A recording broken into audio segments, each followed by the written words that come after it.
ఈ రోజుటి మార్కెట్లో 2520 రూపీస్ అయితే ప్రాఫిట్ వచ్చింది. Hi friends, good morning. ఈరోజు నా బ్యాక్ టెక్స్టింగ్ స్ట్రాటజీలో డే 8. ముందుగా క్రిప్టో మార్కెట్ని చూసుకున్నట్లయితే ఇక్కడ సపోర్ట్ అండ్ రెసిస్టెన్స్ లెవెల్స్ని అయితే మార్క్ చేసుకున్నాను. నా స్ట్రాటజీ ప్రకారంగా లెవెల్స్ని క్రాస్ చేస్తేనే ట్రేడ్ అయితే ఎగ్జిక్యూట్ చేస్తాను.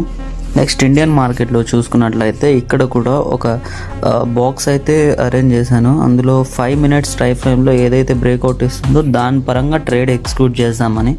అండ్ నాకు ఇక్కడ కన్ఫర్మేషన్ క్యాండిల్ అయితే ఇవ్వలేదు. సో ఇక్కడ 26,000 దగ్గర మార్క్ అయితే చేసుకున్నా. అండ్ ఓఐ డేటా కూడా బయింగ్ సైడే ఉండేను.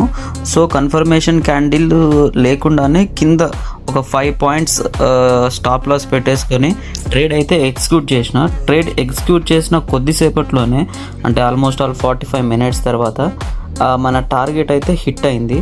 ఆల్మోస్ట్ ఆల్ నేను ఇక్కడ 2530 రూపీస్ అయితే బుక్ చేశాను. కాకపోతే ఇక్కడ మనం లాస్ట్ వరకు trailing stop loss 5 minute candle లో దగ్గర చేస్తే మాత్రం almost all 5000 rupees profit gain చేయొచ్చు.